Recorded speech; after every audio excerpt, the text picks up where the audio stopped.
What's up, everybody? This is another episode of Duval Against Y'all. I'm your host, Zach. You can find me at Twitter at blind_side_73. You know how it is. It's another episode of the Toast Towers Network. Make sure to like and subscribe. Today, we're going to be talking about, I'm actually going to be giving out my version one of the 53-man roster for the 2023 Jaguar season. There may be some surprises in here.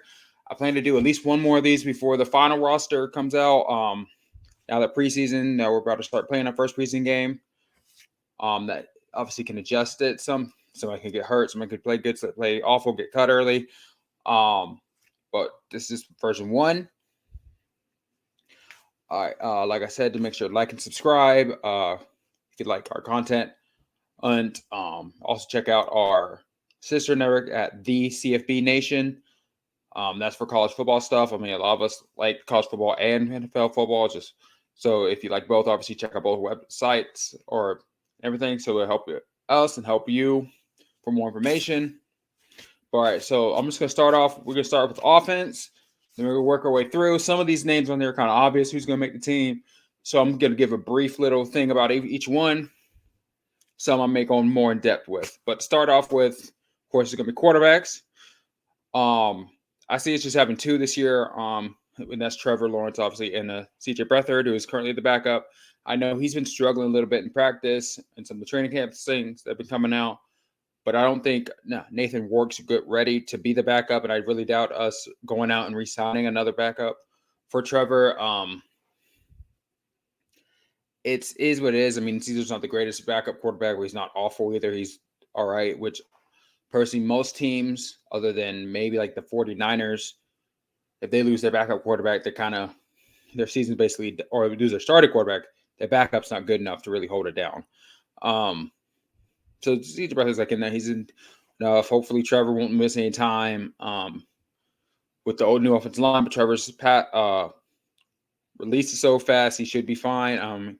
And really, the only bad hit he took last year was in that Detroit game with Cam Robinson getting beat. But other than that, he's a warrior. He seems like he's fine. He's taking hits, taking beatings. I feel like he should be fine as quarterback. So I feel like two quarterbacks is fine for a roster. And then, of course, with the new rule, when they're talking about making it so you can have an emergency third, then Nathan Ork would be on that. But again, for just the 53-man roster, I'm saying two quarterbacks, and that's Trevor and CJ Beathard. Next, running backs. Running backs I went a little heavy with. I think we're going to be interesting because we have the receiver core, but we also need the running back group to go. So I have four on that. I have Travis Etienne, of course, Tank Bigsby, of course, and then I have D'Ernest Johnson and Jamal Hasty. I feel like D'Ernest is going to be third and Hasty's four, or then that may flip back and forth just because D'Ernest can do teams more than Hasty, and special teams is a big plus for backup players. So as you see, Snoop Conner, I don't have making this roster. I feel like with the draft and Tank Bigsby, it kind of does he who can do what Snoop Conner was drafted last year to do, but Tank Bigsby seems to do it at a better level. And I feel like it'd be redundant to have two big backs like that, especially with some of the other positions. So at certain spots, you got to start cutting them a little closer. And that's one of them. So again, that's only four running backs: ETN, Tank, basically D'Ernest Johnson, and Jamal Hasty, which I feel like should be fine. I mean, Hasty showed he can kind of do what he needs to do as a third back last year for part of the year, and then became the second back. But so I feel like that's a good depth there. Etienne shouldn't miss. I feel like he should be fine, not miss time, not Erskine to do some of the stuff Etienne does, and then Tank basically just going to be the power back. So next, going receivers. This one was a little hard too. I kept it kind of light at receiver, but again, I feel like this may be one that may get flipped in my future versions of this. So my receivers are, I just have five. I have Calvin Ridley, Christian Kirk, Zay Jones, Jamal Agnew, and Parker Washington. I just feel like that's going to be the lineup. I mean, some of the other guys, like if Seth Williams making plays in camp, Kevin Austin's making plays in camp. Tim Jones, liked him last year as our blocking, but I just feel like it's just going to be too heavy and too many good receivers. This is the other group I feel like may change. I may end up keeping six receivers, and if that was the case, I probably would say that Kevin Johnson will get over Tim Jones right now, but we'll see. Because remember, Tim Jones didn't do good to the last preseason game and got him a man on the roster last year. So we'll see how that goes. But again, I feel it's going 5 there. It's a close group, and I feel like most of the spots are taken care of. But we'll see. And especially with Parker Washington, I kept on the roster just because he's already listed as the only backup return man for Jamal Agnew. Jamal missed time.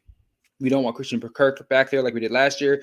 He did fine, but again, you don't want your number 2 receiver who you're paying a bunch of money to be on that return punts unless he's like an Antonio Brown was when he's an elite guy. And even then, it was kind of risky. But again, five should be plenty. I mean, you got 4 receiver sets. It's still enough, which I don't think we'll run that much out of just because of our tight end group, which is my next one.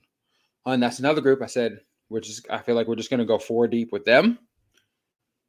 This one was kind of hard. I was debating about going 3 or 4, but I feel like going with 4 was probably our better option. So in those 4 tight ends are Evan Ingram, of course, Brenton Strange, Luke Farrell, and then Garrett Prince. I feel like Garrett Prince is proving he belongs to the roster with it's almost every game. There's reports coming out training camp that he scored another touchdown, great in the red zone, hasn't dropped it that much. If any, most of the passes that went his way weren't completed were like the defensive players making a great play on it.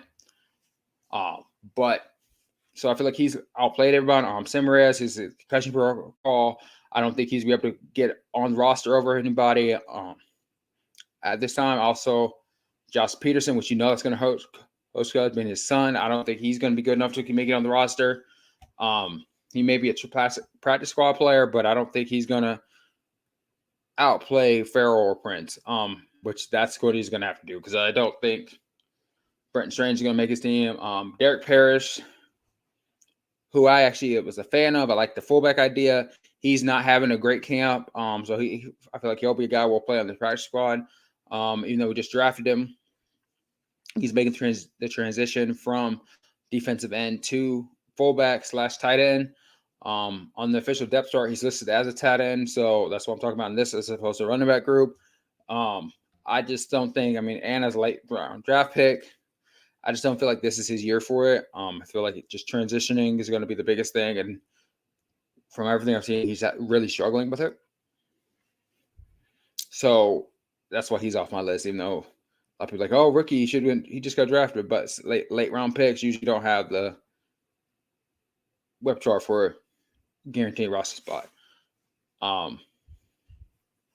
Like me personally, I like Garrett Prince over Brenton Strange right now, but again, he was a second round pick, so he's pretty much been locked in position, barring some out of contract weird thing happening. Luke Farrell might be the starting over Brenton Strange, so maybe Ingram and Farrell is the number 1 and number 2. But for now, I'm just going like this.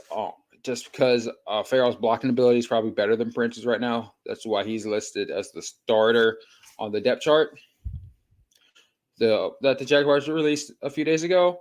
But again, that's semantics for me. But I feel like because both of them are going to make the roster, I feel like that's our 4 roster. Next, I'm going to go to the offensive line group. Our offensive line, and then our defensive ends we'll talk about later. There's one player in each that's not going to be on this official roster due to injury or suspension. So Cam Robinson's not officially on my 53-man roster because he doesn't count for the 53-man roster due to being suspended for the first 4 games. When that happens, who knows where they'll cut to get him back on the roster. Because I personally feel like he'll be back to the roster. High chance he'll start again.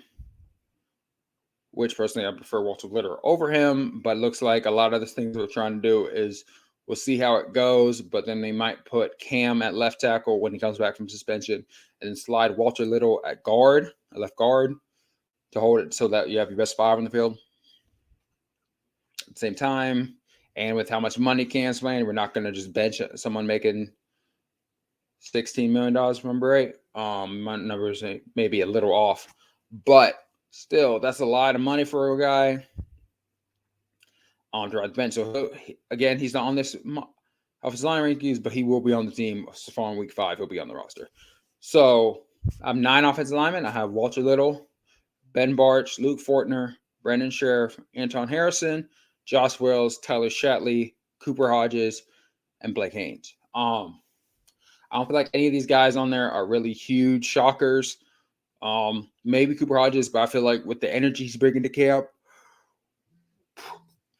becoming a fan favorite and being like from the area and everything, and doing his the tugboat tumble before every practice. I feel like just for a sense of camaraderie throughout the team and for the fan base, I feel like he'll make the roster. Like he may be the only one a lot of people are like about, but he is. I feel like he's gonna be good enough for it.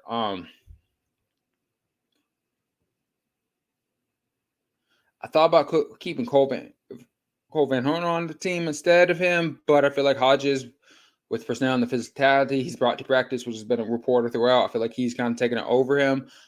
Blake Haynes is getting the start most likely for in our first preseason game at left guard, barring Shatley coming back real quick with his irregular heartbeat issue, which I hope everything turns out okay with him.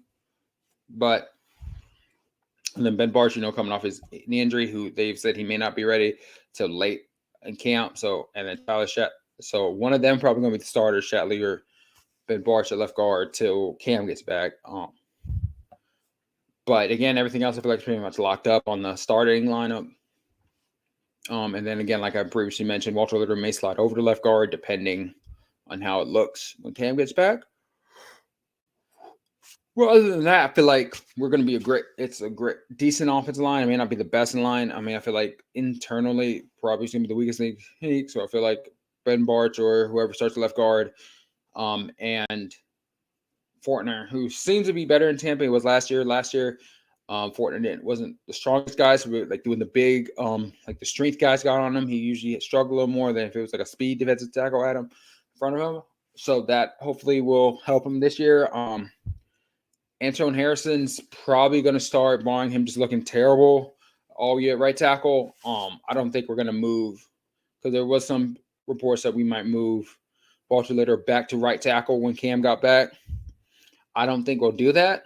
I feel like Anton Harrison, he's getting better as the practices go on. I know he struggled early, and then there's been some reports he looked like a rookie, which I mean he is a rookie.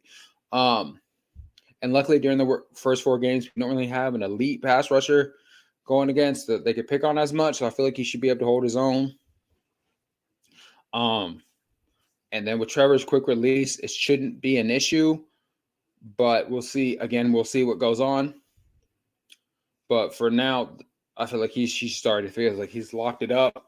I know like in years past, there's been like competition with the veteran versus the rookie. It's first round pick. I don't think it's doing it this year. Like I know like Trevor's rookie year when he was competing with Minshew, even though everyone knew Trevor was going to start. But I don't think Doug Pearson doesn't coach like that, which doesn't seem to, or as much. So I feel like Antonio Harrison's proved to come in and became the right tackle. But that's the offense. We're halfway through it. Like I said, if there may be a few surprises there. If there's someone else you think should be over the offense, make sure to comment below, and then we can interact and say, let's see on that. And then of course, since you like this, make sure to check out our Patreon. That's toyscollege.com/Patreon.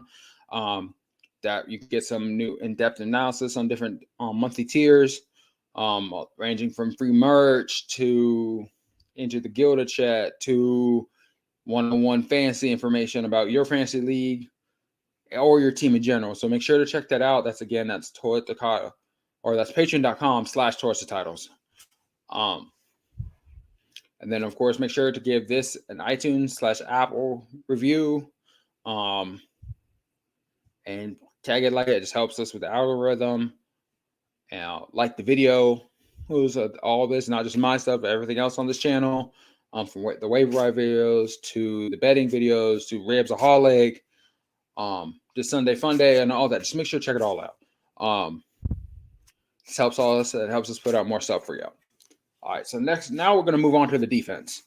All right, so my defense, I split it up slightly different than a lot of teams will split it up, but it'll make sense once I get into it. So D lineman, I did keep a little high number on D lineman just because I could feel like all the ones it's kind of hard to cut some of these guys, but I feel like this one may be where they'll cut it when Cam comes back. So right now I have 6. I have Devon Hillman, Foley Fatukasi, War Robinson Harris, Adam Gossis, and Tyler Lacey. All these guys, including Tyler Lacey, has been starters for us in the past. Have shown what they're capable of. Some of them really good at run defense. Like Adam Gossis is usually more of a run defender, but he does provide some pass rush. They're saying now that Foley Fatukasi is like the only interior D lineman that's getting given Brandon Sheriff fits. Everyone else, he's probably he's him and Devon Hamilton actually, and they're saying, and he's 100% healthy now.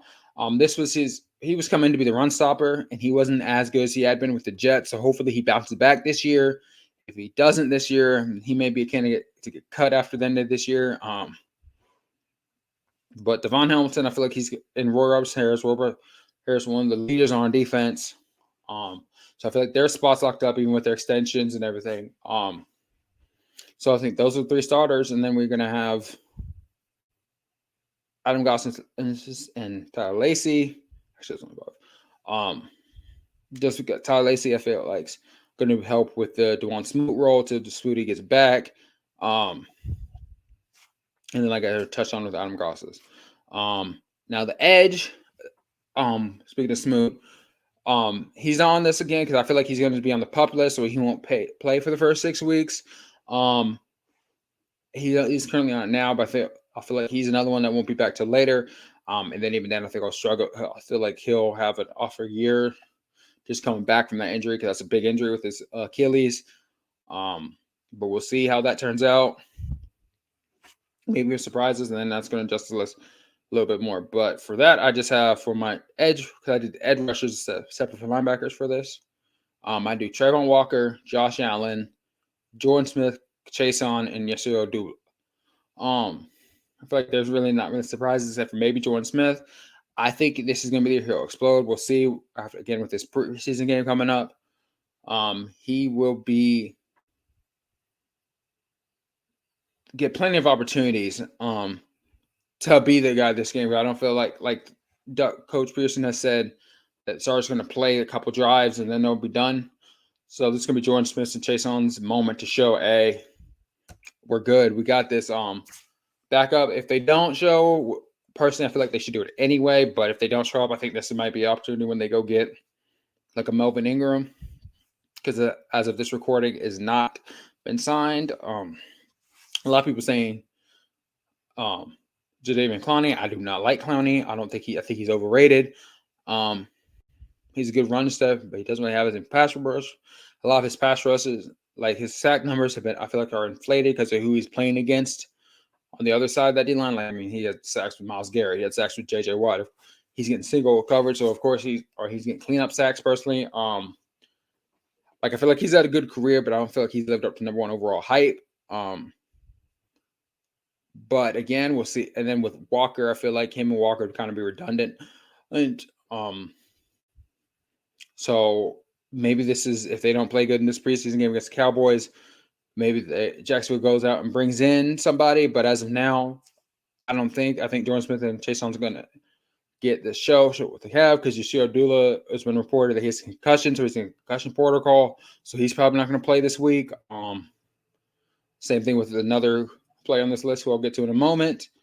So I feel like they're probably going to be the guys for now. Maybe it's still surprises. I feel like this is our weakest link, that if somebody goes down in this group, I feel like it's going to hurt us more than any other group. Especially if it's Josh Allen, because if it's just Josh Allen, they're going to triple team Trayvon, and I don't think he's ready for that yet. I was always iffy about the pick, and switching him from like a defensive tackle to defense to outside linebacker.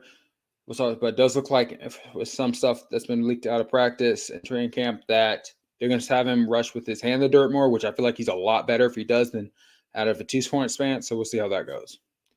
Next, I have my linebacker group.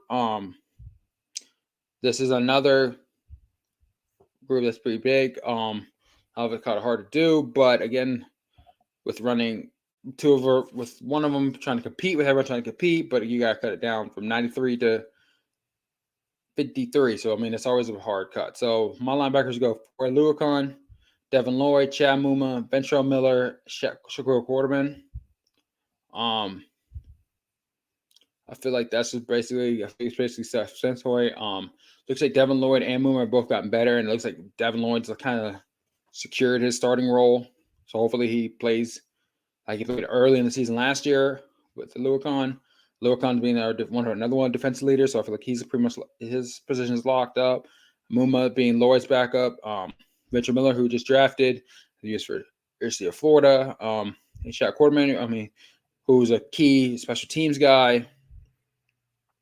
And then I feel like Ventrell Miller is going to play some teams also. But I feel like it's pretty much self-explanatory for linebackers.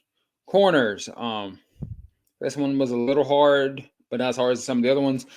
So my corners are Tyson Campbell, Darius Williams, Trey Herndon, Eric Hollett, and Gregory Jr. Only went with 5 because I feel like some of our safeties could play corner if we absolutely had to. But I feel like that's going to be most like the group. Gregory Jr.'s balling in camp. Claybooks you see is no longer on the roster. I feel like it's been too much with his off the field issues. And then while he did have a great interception in camp, a lot of the highlight videos of him getting burnt in coverage. Zay Jones mossed him. So I feel like he's just not the guy. Even when he played in the games, I always felt like he was a majorly weak downgrade from everybody else. And I feel like with the rookies guys coming in and everything, I feel like his spot's no longer there. And then Chris Boswell, who's another rookie, I just don't feel like he's played enough, and I feel like we'll try to stash him in practice roster next year. With the 13 draft picks in the draft we had last year, I feel like it made it a lot harder for some of these guys to make the squad, but that's just the business of the NFL. Next, we have the safety group, and this one I went with 5 too. So we have Andre Cisco, Rashad Jenkins, Andrew Wigard, Antonio Johnson, and then Daniel Thomas. Dan Thomas is on the edge on roster, so if anybody else shows up, I feel like he's going to be my first drop. Antonio Johnson's being groomed, I think, to be our big nickel corner / safety / take Wingard spot situation. Like Wingard's going to be like the starter if somebody goes down, and then more than Antonio would be, but Antonio is going to be like the guy on the field. I feel like more. Because there's been a lot of reports that they're yanking him, have him cover Ingram in practice and stuff. So I feel like he's going to be our tight end corner. Because I feel like with the tight ends we're going to have to go through in the AFC South, like a Travis Kelce, a Mark Andrews. I feel like that's why he's for, is to help with those guys more, so that way Cisco and Jenkins could be at their positions, so I don't have to worry about those. So that's why those two. And then my last 3 are the teams, special teams people, which we haven't really brought a competition for them, so I feel like it's just going to be how it is. So it's Logan Cook, Brandon McManus, and Ross Matkick as long slapper. So kicker, punter. So McManus came in. Obviously, we all liked Riley Patterson, but McManus has a bigger leg. He's more consistent. There's the kicks in practice he's kicking. They're good. The 50-yard kicks, they look like they're good from 60. We didn't have that last year with Riley. We really haven't had an elite corner since Lambeau. And then, of course, the Urban Meyer issue kind of destroyed him. And then before that was just Scobie. So I feel like McManus can be another one on that list. Logan Cook's been doing it since he drafted, being one of the better punters in the league. He just isn't getting the recognition for it because most punters don't. They usually just pick the same ones every year. And then long snapper, it's usually the same guy every year. With Ross. But that's my 53-man roster predictions. Like I said, I plan on doing at least one more of these before the season starts. That way I can adjust this as needed. Thank you for watching another episode of Duval Against Y'all, Towards the Tiles Network. I like how we end every episode. I just say shout out with the one thing, how it is. It's a Duval. What's up, Title Tribe? We appreciate you watching the show. If you want to catch up on all of our college football content, make sure you subscribe to the CFB Nation by clicking their link below. Make sure you subscribe to the Toilets Titles Podcast Network by clicking our link below. And make sure to catch our other content by watching these videos to the side.